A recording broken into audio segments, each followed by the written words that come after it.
जी अस्सलाम वालेकुम। बीटीसी 1,10,000 से 1,07,000 पे आ गया। मिलियंस ऑफ डॉलर जो है लिक्विडेट हो गए और नेक्स्ट टारगेट बीटीसी का 100 के ऊपर ये जाने वाला या नहीं जाने वाला मैं आपको इसी वीडियो में बताऊंगा। और साथ में आपको अगर ये बुल रन केस होगा तो क्या होगा, अगर बेरिश केस होगा तो क्या होगा। मार्केट में इतनी बड़ी जो अपडेट है वो मैं आपको इसी 2 मिनट या 3 मिनट के अंदर मैं आपको बताने की कोशिश करता हूँ। देखिए, मैंने अभी जो डाटा निकाला है उसके सामने फिलहाल जो बीटीसी है ना वो 1,10,000 डॉलर से 1,08,000 पे आ गया, 1,07,000 को भी टच कर लिया। अब 24 घंटे का लो जो था 1,07,000 और 1,10,000 24 घंटे का हाई। मार्केट कैप जो बीटीसी का है वो 2.16 ट्रिलियन डॉलर का जो कि डाउन है और टोटल मार्केट कैप जो है वो 3.69 पे आ चुका है, मतलब 3.5% मार्केट नीचे जा चुकी है पूरी मार्केट। 400 मिलियन डॉलर से ज्यादा पैसे लिक्विडेट हो गए और ये लिक्विडेट होने वाले ज्यादातर थे लॉन्ग वाले, जिनकी पोजीशन लॉन्ग में थी। उसके बाद जो सपोर्ट लेवल है वो 1,07,000 के करीब करीब है। 1,07,000 की अगर ये ब्रेक हुआ तो मार्केट सीधा $1,00,000 पे जाएगी और 1,02,000 1,01,000 के ऊपर ये जाके ठहरेगी। अगर वो ब्रेक हुआ तो फिर अल्लाह बेहतर जाने क्या होगा, 98 पे भी जा सकती है। उसके बाद जो अभी वेल की एक्टिविटी है वो तकरीबन 12,500 बिटकॉइन मूव हुए हैं एक एक्सचेंज की तरफ, जो कि 1.3 बिलियन डॉलर के हैं। ये होती है प्रॉफिट टेकिंग, ठीक है। अब ये हो सकता है कि शायद किसी बंदे ने पैसे निकाले हों या कुछ भी हो, ये उनकी अपनी चॉइस है। उसके बाद आल्ट कॉइन के वो 4% नीचे हैं। सोल, एक्सआरपी, मीम कॉइन 5 से 10% नीचे हैं। और जो माइक्रो फैक्टर है, फेड की जो हॉकिश ट्यून है वो बेसिकली वो यूएसडी स्ट्रॉन्ग हो चुका है और बीटीसी और बाकी इक्विटीज जो है वो डाउन है। अब सेकंड लेवल पे आ जाती है बात कि बाउंस की क्या रिकवरी है, अगर पॉसिबिलिटी है तो 1,08,000 है बेसिकली हम यहां पर एंट्री ले सकते हैं। मैंने सिग्नल अपनी व्हाट्सएप की कम्युनिटी में शेयर किया है। अगर आपने ज्वाइन नहीं की तो आप shaaniqbal.com विजिट करें, स्लैश डालकर WC लिखेंगे तो आपके सामने मेरा चैनल आ जाएगा, व्हाट्सएप ओपन हो जाएगा। आप उसको ज्वाइन करके रखें, बहुत इंपॉर्टेंट न्यूज आती रहती है और इन्फॉर्मेशन मिलती रहती है।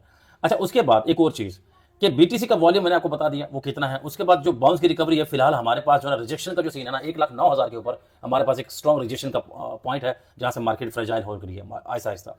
अब हमारे पास जो सोशल सेंटीमेंट है, जो डाटा कह रहा है सोशल सेंटीमेंट का, 60% लोग हैं वो कहते हैं मार्केट बेरिश है और मार्केट नीचे जाएगी। ये 60% का ये सिनेरियो है, ऐसा सच हो पॉसिबल नहीं है, लोगों की सोच है। अच्छा, सबको ये फिक्र है कि 100 के जो है $1,00,000 जो ना ये मार्केट जो टच ना करे, लेकिन मुझे लगता है उसको टच कर चुकी है। अगर मार्केट ने बेरिश हो तो वो उसको ब्रेक कर देगी। 30% न्यूट्रल है कंसोलिडेशन के सीन में, जो कि 1,07,000 और 1,17,000 के बीच में मार्केट में, आपको लॉन्गर टर्म की बात कर रहा हूं। और 10% है जो इस टाइम है वो कहते हैं डिप्स को बाय करो, लेकिन मार्केट की जो कंडीशन है वो नेगेटिव है। अब ये तो हो गया टेक्निकल चीजों के लिहाज से। इंडिकेटर का मैं आपको बता दूं, ओबीवी जो है वो डाउन ट्रेंड में है और इस टाइम जो है ना फुल माहौल नहीं है बाइंग का और मार्केट अभी बाइंग की कंडीशन में नहीं है। अच्छा, अब बात आ जाती है कि हमारी डिप की 1,10,000 1,07,000 ये तो है एक ऐसा एरिया जहां पर लोग बाइंग करते हैं, लेकिन जो दूसरा खौफ फैला हुआ है 1,00,000 के ऊपर जाने का, वो लोगों को डिप बाय नहीं करने दे रहा।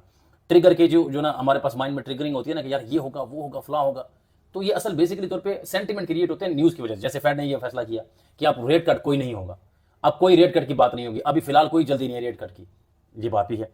अच्छा, उसके बाद बाकी चीजें भी हैं। नैसडैक भी डाउन है और बाकी ग्लोबल मार्केट भी 0.5% के करीब जो ना मार्केट जो ना अप डाउन की कंडीशन में है। अच्छा, ईटीएफ का जो फ्लो है वो $490 मिलियन का है।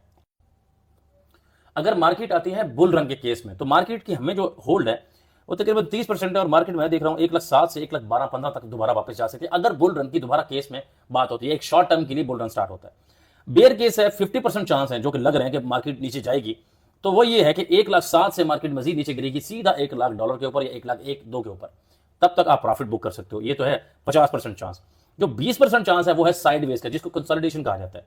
अब हमारे पास क्या है, अगर तो फॉर एग्जांपल अगर आप रिस्क लेना चाहते हो तो यहां से आप बाइंग कर सकते हो, लेकिन मैं एडवाइस नहीं कर रहा, I am not a financial adviser. लेकिन बात यह है कि हम फेड की बात को भी बड़ा इंपॉर्टेंटली देख रहे हैं। मार्केट में रिटेलर्स जो हैं वो अपना प्रॉफिट बुक करते हैं, लॉस बुक करते हैं, तो वो पैनिक हो जाते हैं, मार्केट नीचे गिर जाती है। तो हमारे पास जो क्रिटिकल सपोर्ट है वो 1,07,000 की है। उसके बाद आल्ट कॉइन जो इस टाइम वो काफी ज्यादा ब्लीड कर रहे हैं और मार्क्रो और वेल की मूव्स भी काफी ज्यादा है और मार्केट बेरिश है, नो कैपिटलाइजेशन और nothing, there is no buying power. तो क्या चल रहा है, ये रिटेल ट्रेडर्स को पैनिक किया जा रहा है, लोगों को डराया जा रहा है। मार्केट में ऐसा पैनिक क्रिएट करेंगे, ऐसा क्रिएट करेंगे, मुमकिन है 98 पे भी ले जाए, 90 पे भी ले जाए, 92 पे भी ले जाए, वहां से क्या दोबारा बाइंग हो सकती है। मुझे तो लगता है कि मार्केट में फाइनल वेव बाकी है। अगर मार्केट का वेव बाकी है तो वहां से भी पुश करवा के मार्केट को सीधा 1,25,000 भी क्रॉस करा देंगे। ये मेरी बात ध्यान में रखना। मैं एक फाइनेंशियल एडवाइजर नहीं हूं, मेरी तो ये सारी बातें हैं, मेरी अपनी सोच है, मेरी अपनी जाती सोच है। आप अपनी मर्जी करो, मेरी बात फॉलो करने की कोई जरूरत नहीं है। अच्छा, उसके बाद मैं ये सोचता हूं कि अगर ये मौका डिप्स का है तो आपके पास ये अपॉर्चुनिटी है सोल को बाय करने की, मीम्स कॉइन को बाय करने की, एक्सआरपी को बाय करने की। तो ये सारी चीज़ें भी बड़ी इंपॉर्टेंट है, तो ये चीज़ें भी आप देखा करें। सो इंशाल्लाह ताला हम मिलते हैं अगली वीडियो में और कोशिश करेंगे कि हम चीज़ों को डेली बेसिस पे करें। और अब मैं डेली बेसिस पे आपको वीडियोस मिल रही होंगी तो प्लीज़ लाइक कीजिए, फॉलो कीजिए।